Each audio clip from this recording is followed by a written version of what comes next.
सत्र 2024-25 में राजकीय माध्यमिक विद्यालयों में समग्र शिक्षा अभियान के अंतर्गत कक्षा 9 से कक्षा 12 के विद्यार्थियों की प्रदेश के अंदर उच्च संस्थानों में अध्ययन यात्रा के अंतर्गत राजकीय बालिका इंटर कॉलेज नरवल कानपुर नगर व राजकीय हाई स्कूल कासिमपुर कानपुर नगर में क्रमशः 251 छात्रों 78 छात्र छात्राओं ने चंद्रशेखर आजाद कृषि विश्वविद्यालय का एक दिवसीय शैक्षिक भ्रमण कराया गया। अध्ययन यात्रा का शुभारंभ विद्यालय की प्रधानाचार्य श्रीमती पुष्पा गौतम के द्वारा हरी झंडी दिखाकर किया गया। छात्राओं की सुरक्षा एवं स्वास्थ्य के दृष्टिगत शैक्षिक भ्रमण संबंधित कक्षा की कक्षा अध्यापिकाओं के नेतृत्व में संपन्न हुआ। अध्ययन यात्रा प्रभारी का दायित्व श्रीमती ललिता सिंह, राजकीय हाई स्कूल कासिमपुर के अध्ययन यात्रा प्रभारी का दायित्व श्री सौरभ यादव के द्वारा किया गया। शैक्षिक भ्रमण के दौरान छात्राओं को विश्वविद्यालय की लाइब्रेरी, हॉर्टिकल्चर, होम साइंस, सस्य विज्ञान, प्रशासनिक भवन आदि को नजदीक से देखने, जानने और समझने का अवसर प्राप्त हुआ। विश्वविद्यालय स्टाफ द्वारा अत्यंत स्नेहल, मैत्री भाव एवं गुणवत्ता पूर्ण तरीके से धैर्य के साथ छात्र छात्राओं को विस्तार से संबंधित विषय की गहन एवं व्यवहारिक जानकारी विस्तार से उपलब्ध कराई गई। छात्राओं ने अत्यंत ही रोचक पूर्ण ढंग से उक्त संस्थान में जीवन उपयोगी एवं कैरियर संबंधी ज्ञान अर्जित किया। औषधीय उद्यान में जहां छात्राओं ने एक तरफ विभिन्न प्रकार की औषधीय वनस्पतियों के पास से देखा, साथ ही विभागाध्यक्ष द्वारा उपलब्ध कराई गई जानकारी के आधार पर संबंधित क्षेत्र में भविष्य के अवसर देखकर छात्राओं में जिज्ञासा एवं प्रसन्नता की लहर देख उठी। उनके साथ ही बच्चों ने खुले वातावरण में समूह में रहने के प्रवृत्ति को व्यवहारिक तल पर अनुभव किया, जिससे उनमें नेतृत्व क्षमता, आत्मविश्वास एवं आपसी स्नेह की भावना को बल मिला। यात्रा अपने उद्देश्य में सफल रही। अध्ययन यात्रा के अंत में प्राचार्य श्रीमती पुष्पा गौतम ने चंद्रशेखर आजाद कृषि विश्वविद्यालय के समस्त स्टाफ व दोनों विद्यालय के शिक्षक व स्टाफ को धन्यवाद ज्ञापित किया। देखिए विकास सिंह की खास रिपोर्ट। ये एक टेक्नोलॉजी है, फोटो खींच लो, कुछ दिमाग में रखो, आगे एग्रीकल्चर पढ़ना है तो बाकी समझना है, तो जनरल चीजें जानो कि सब चीज का मिक्स होना है। और इसमें एक और भी चीजें आप ऐड कर सकते हो। अगर मधुमक्खी लगाना चाहो, फूल पर चाहो तो गुलाब लगा दीजिए, सीजनल जैसे मस्टर्ड लगती है उसमें जाके तो आप 2-3 बक्से रख दीजिए, जाके तो आपको शहर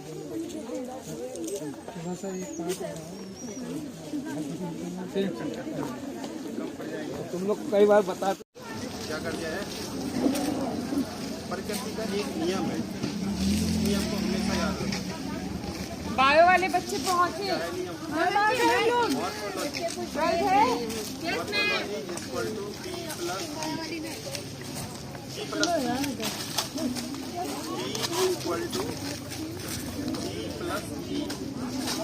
ये प्रकृति का नियम है। B = ये प्रकृति का नियम है। ये इंसानों पे भी लागू होता है, प्लांट्स पे भी होता है, एनिमल्स पे भी होगा, हर किसी पे लागू होता है। बी क्या है? प्लांट नहीं है, बी है फिनोलॉजी। फिनोलॉजी जो दिख रहे हैं अलग अलग खूबसूरत चेहरे दिखाई दे रहे बच्चों के, मैं दिखाई दे रहा हूँ, ये क्या है? पे रिसर्च करने के लिए मिला है, जिसके लिए मुझे टोमेटो क्रॉप अलॉट हुई है। तो टोमेटो में जैसे हम लोग देखते हैं कि टोमेटो का प्रोडक्शन डाउन हो रहा है, देखते हैं कि किस तरीके से मार्केट में जाते हैं, अचानक टोमेटो का रेट बहुत ऊपर उठ जाता है, बहुत ही महंगा मिलने लगता है, कई बार तो 100-200 में चला जाता है। तो उसकी क्या वजह हो सकती है? कहीं ना कहीं ये होता है कि जो किसान हमारे भाई हैं, सभी लोग जो हमारे घरों में होते हैं, माँ बाप लोग करते हैं, कुछ लोग किसान फैमिली से भी होंगे ज़्यादातर। तो फिर क्या होता है कि उसमें कोई ना कोई प्रॉब्लम आती है, खेती में इतना प्रोडक्शन हो नहीं पाता है कि हम उतना भरपाई कर पाएँ, और लोगों को कंजप्शन ज़्यादा है। कभी केचप में टोमेटो की ज़रूरत है, कोई भी डिश ऐसी नहीं बचती है कि जिसमें बिना टोमेटो या पोटैटो की इनकम्प्लीट सी होती है। तो फिर क्या होता है कि प्रोडक्शन के उसमें कुछ बैरियर आ जाते हैं, या तो क्या करते हैं कि डिजीज़ के कारण पौधे नहीं हो पाते, जैसे कि इस ट्रायल में आपने देखा तो कहीं कुछ पौधे जर्मिनेट होके और उसके बाद ख़त्म हो गए, किसी में फ्रूटिंग नहीं हुई। तो ये किस वजह से होता है कि कभी कोई पेस्ट का अटैक होता है, या तो कोई कीड़ा आके उसकी पत्तियाँ वत्तियाँ काट देता है, ख़त्म कर देता है, या कोई डिजीज़ होती है। तो डिजीज़ में हम लोग माइक्रो ऑर्गेनिज्म से डील करते हैं, जिसमें कि फंजाई, बैक्टीरिया, वायरस, तो 3 टाइप की उसमें डिजीज़ आ जाती है। ठीक है, तो उस डिजीज़ से डील करने के लिए प्लांट पैथोलॉजी विभाग यहाँ का उस पर काम करता है, डिजीज़ के अगेंस्ट। तो उसमें हम लोगों को जैसे फ्यूजेरियम फंजाई होता है, जो हमारे सॉइल में ही पाया जाता है। तो जब भी कभी अगर बिना सॉइल टेस्टिंग के हम लोग पोटैटो के या टोमेटो के प्लांट लगा देते हैं, तो लगाने के बाद वो पहले से वहाँ डॉर्मेंट कंडीशन में पड़ा होता है, सुसुप्तावस्था में। उसके बाद जैसे हम पानी देते हैं, उसको खाद देते हैं, तो वो फिर से जिंदा हो जाता है। जिंदा होने के बाद वो पौधों के जड़ में, जो पौधा बिल्कुल नाजुक अवस्था में होता है, तो वो उसको ग्रैब कर लेता है। जैसे कि एग्जाम्पल के लिए अभी कोई टोमेटो का प्लांट नहीं ले रहे हैं, जैसे ये दूसरा प्लांट ले रहे हैं, ठीक है, टोमेटो का प्लांट अभी नहीं उखाड़ेंगे बताने के लिए। तो ऐसे उसकी जो हम लोग ये प्लांट देख रहे हैं, इस प्लांट में क्या होता है, जो जमीन के ऊपर भाग दिखाई देता है हमें, जो डायरेक्ट एक्सपोजर में होता है, सनलाइट से हम लोग देख सकते हैं, उसको क्या बोलते हैं, फाइलोप्लेन बोलते हैं। ये पत्तियां, स्टेम्स और फ्लावर, और जो इसके नीचे है वो राइजोस्फीयर आता है, जो रूट्स वाले पोर्शन है, तो वो नीचे रह रहा होता है रूट्स में, और वहाँ से जाके इसको पंचर करके इस सेल्स को प्लांट की, और यहाँ से इंटर कर लेता है। इंटर करने के बाद वो इसके अंदर चला जाता है। जो जाइलम और वेसल्स होते हैं, जाइलम और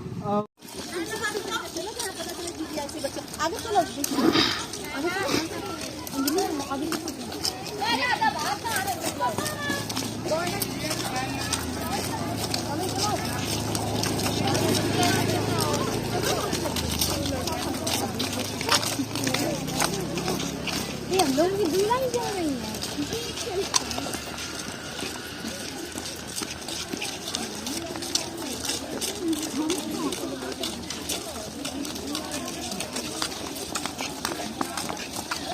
ये क्या है?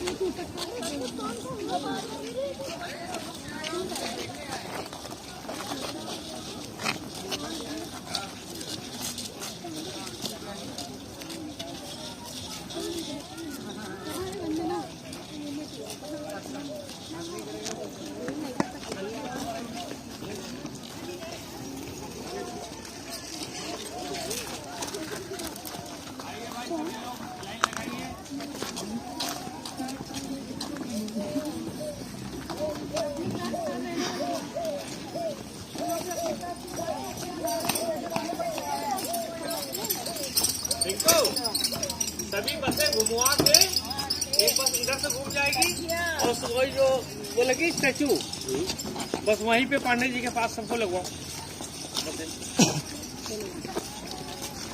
ठीक है। और पांडे जी में धूल बहुत पड़ी है, उनसे पानी छिड़कवाओ। तुम ना चलाने लगना है यार, बस नाला पीछे नहीं, हमारे बच्चे सब ठीक है, ऐसा नहीं है। सब समझदार, हमारे बच्चे देखो डायरी वायरी लिए हैं, सब नोट करेंगे, सब नोट करेंगे। कोई अड़ पौधा कैसे लगेगा, वही तो तुम लोग को मालूम है ना। ये आपकी गाड़ी बैठ सकते हैं। अरे बोले भैया मैं यहीं से भैया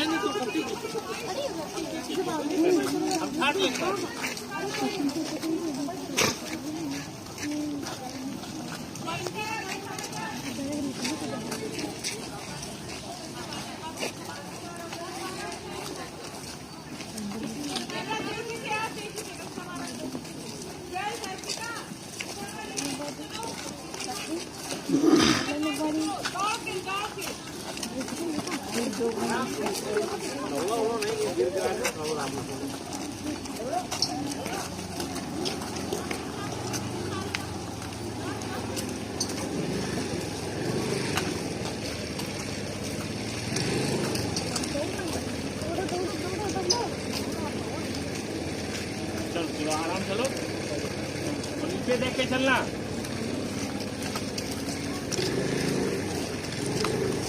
चलना है ठीक है।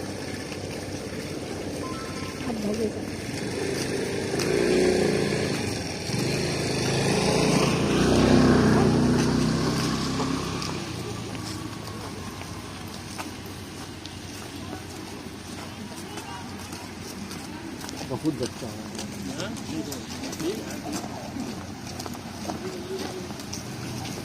ठीक अच्छा है, 1 किलोमीटर चलेंगे। केवल लाइन में 1 किलोमीटर होगा इनका बच्चों का।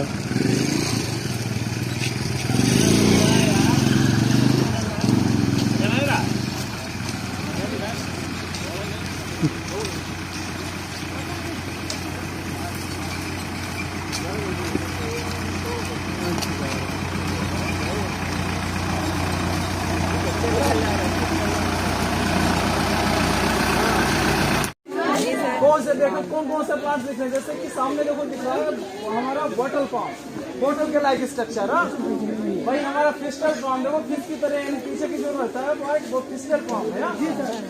ये जैसे हमारा बंसी की टनिया फार्म, जेट फ्रूट ये लगा।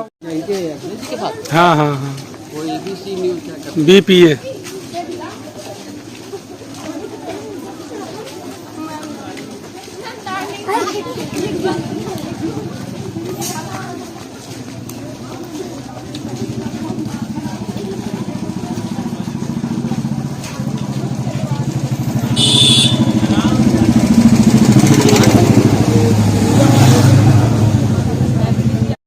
और बाकी स्थिति क्या है, ये इंस्ट्रूमेंट है, इससे हम लोग सनसाइन रिकॉर्डर कहते हैं, ठीक है। और इसमें जो ये लेंस लगा है ये हमारा कॉन्केव लेंस है। और इसमें 3 तरह के कालीज होते हैं, शॉर्ट, लॉन्ग और स्ट्रेट। इसमें टाइमिंग लिखी हुई है, ये देखते हैं, ये 6 लिखा हुआ है जी, ये 7, 8, 9, 10। दूसरी इसका इंटेंसिटी भी, और मतलब अभी आफ्टरनून में ये इसको पूरा बंद करना चालू कर देगा। जब इसने 1 लाइन बंद कर देगा तो समझिए इसने 1 आवर्स तक बंद किया हुआ है। हाँ, इंस्ट्रूमेंट का नाम सनसाइन रिकॉर्डर है। 3 कार्ड यूज होते हैं, अभी विंटर सीजन चल रहा है तो दिन छोटे होते हैं, तो शॉर्ट कार्ड है। वहाँ पे कब घूम रहा है ना, तो ये वो मैनुअल के लिए है, ये ऑटोमेटिक है ना, तो ये हमें ऑटोमेटिक रीडिंग बता देता है। हल्का बहुत वेरिएशन रहता है क्योंकि तो मशीन है ना। और देखिए जैसे कि इसमें डायरेक्शन वाला भी बना हुआ है, देखिए वो एरो टाइप का बनाया ना इसमें, कहाँ गया ये एरो, भाई देखिए एरो वाला बना हुआ है, देखिए वो वहाँ पे भी वो एरो वाला, ठीक है। तो ये चीज़ हमेशा ऑटोमेटिक मेजर करके देता है।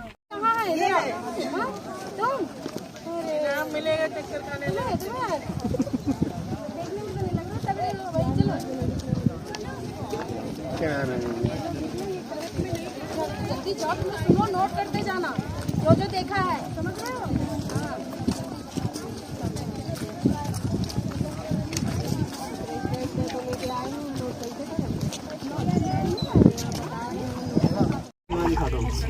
इसमें देखिए मैं निप है ना, इस निप तक पानी में भर देता हूँ मॉर्निंग में आके, फिर इस अगले दिन आके मेजर करता हूँ इस निप से पानी कितना डाउन हुआ है, फिर इस बकेट से पानी मैं इसमें डालता हूँ। एक और हमारा बीकर है जिसमें रीडिंग लिखी हुई है कि इतना इतना इतना mm, तो जितना पानी मैंने डाला निप के ऊपर करने के लिए उतना पानी मेरा इवोपरेट कर गया। और इसकी यूनिट भी mm लिखी रहती है, ठीक है। और सेंसर रिकॉर्डर बता दिया मैंने। अब बस एक चीज, अच्छा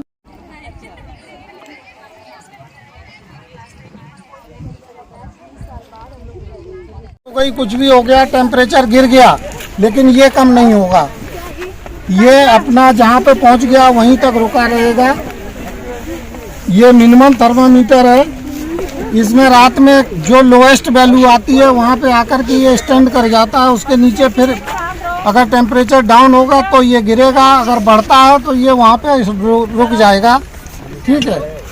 और ये ड्राई बल्ब, ये वेट बल्ब थर्मामीटर है, इसका देखिए ये कपड़े के द्वारा हमने धागा से इसको पानी से डिप किया हुआ है, तो ये हमेशा गीला रहता है, ये सूखा रहता है।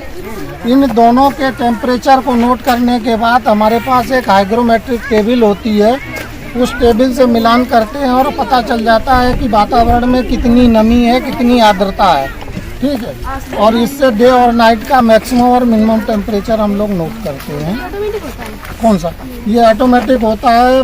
आपको एक चीज़ नोट करने की ज़रूरत है कि जो हमारा ड्राई बल्ब है, वेट बल्ब है और मैक्सिमम थर्मामीटर है, इन तीनों थर्मामीटर के अंदर मरकरी रहती है।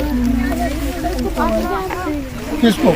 ये सारे थर्मामीटर हैं, इनको पूरा तो स्टीवेंसन स्क्रीन कहलाता है, उसके अंदर जो है ऑर्डिनरी थर्मामीटर रहते हैं और 4 प्रकार के थर्मामीटर रहते हैं। इसमें जो हमारा मिनिमम टेम्परेचर है, मिनिमम टेम्परेचर होता है, उसके अंदर अल्कोहल होता है, ठीक है। मिनिमम में अल्कोहल होता है ना? हाँ, मिनिमम में अल्कोहल होता है, बाकी सभी में मरकरी रहता है, पारा। चलो चलो चलो अगर रीडिंग आपको देखनी है तो यहाँ से सामने से आकर के देख सकते हैं। अरे कितनों का बना है वीडियो।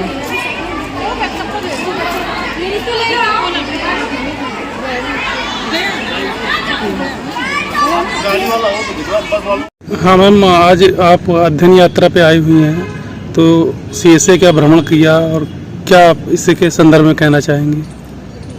आज हमारे दोनों ही विद्यालय जो मेरे प्रभार में है, एक राजकीय बालिका इंटर कॉलेज नरवल जिसकी अध्ययन प्रभारी मैडम श्रीमती ललिता सिंह मैम है, और एक दूसरा विद्यालय है कासिमपुर, JSS कासिमपुर। और दोनों ही विद्यालयों के बच्चों ने यहाँ पर अध्ययन यात्रा में अलग अलग विभाग में जा कर के जानकारी प्राप्त की, और वहाँ के विभाग के जो फैकल्टी के HOD सर थे उन्होंने विधिवत इसका भ्रमण कराया बच्चों को। सस्य विभाग और एक मृदा विभाग, दूसरा ये हॉर्टिकल्चर आपका, और जो गृह विज्ञान महाविद्यालय है, यहाँ बच्चों ने बहुत अच्छे से जा कर के जानकारी प्राप्त की। और ये वेधशाला भी था उसमें। और बच्चों को सबसे बड़ी बात है, बच्चे इतने उत्साहित थे और इतने बड़े स्तर पर एक यूनिटी में बच्चे यहाँ पर उपस्थित थे, और उन्हें ये अच्छा लगा कि हाँ, बाहर भी, विद्यालय से बाहर भी बहुत कुछ है जानने को, सुनने को, उनके लिए रोजगार के लिए, उनके कैरियर के लिए कितना महत्वपूर्ण है। तो उस रूप में चंद्रशेखर आज़ाद यूनिवर्सिटी बहुत ही एक फ्रूटफुल उनके लिए साबित हुई। और इसमें हम अपने चंद्रशेखर आज़ाद यूनिवर्सिटी के डीन सर, कुलपति सर और विद्यालय के प्रत्येक विभाग के HOD सर का बहुत बहुत आभारी हूँ। और उनके प्रत्येक जो सदस्य इसमें इन्वॉल्व थे, जो लगे हुए थे इसको सक्रिय करने में, उनकी मैं बहुत बहुत आभारी हूँ। हमारे मीडिया प्रभारी की भी मैं बहुत आभारी हूँ, क्योंकि शुरू से लेकर अंत तक उन्होंने इस कार्यक्रम को बिल्कुल ही उसमें सक्रियता से इसको अपने कैमरे में कैद किया है और एक विधिवत अध्ययन यात्रा संपन्न कराई। धन्यवाद। ललिता मैम हमारी अध्ययन यात्रा प्रभारी रही हैं। बच्चों को शुभाशीष देते हुए भी कुछ बोल सकती हैं? आप मैम क्या कहना चाहेंगी? मैं बस यही कहना चाहूँगी कि इस तरह की अध्ययन यात्राएं जो हैं बहुत ही उपयोगी हैं बच्चों के लिए, और ये इनको जारी रखा जाए, क्योंकि इससे बच्चों को एक विज़न मिलता है आगे बढ़ने के लिए, और उनको लगता है कि हम एक बड़ी छोटी सी दुनिया से निकल करके एक नई दुनिया उनके समक्ष आती है, जिससे कि वो बिल्कुल पूरी तरह से अनभिज्ञ रहते हैं। ग्रामीण क्षेत्र से के बच्चे हैं इसकी, तो मैं, और इसके साथ साथ जो कुछ उन्होंने यहाँ पर सीखा वो उनके लिए बहुत ही उपयोगी साबित होगा, ऐसा मैं उम्मीद कर सकती हूँ, क्योंकि बहुत अच्छे ढंग से हर चीज़ को बताया और समझाया गया यहाँ पे, और सब कुछ बहुत ही मनोरंजक भी रहा, ज्ञानवर्धक भी रहा, और सब अच्छे से बच्चों ने एंजॉय किया। Thank you.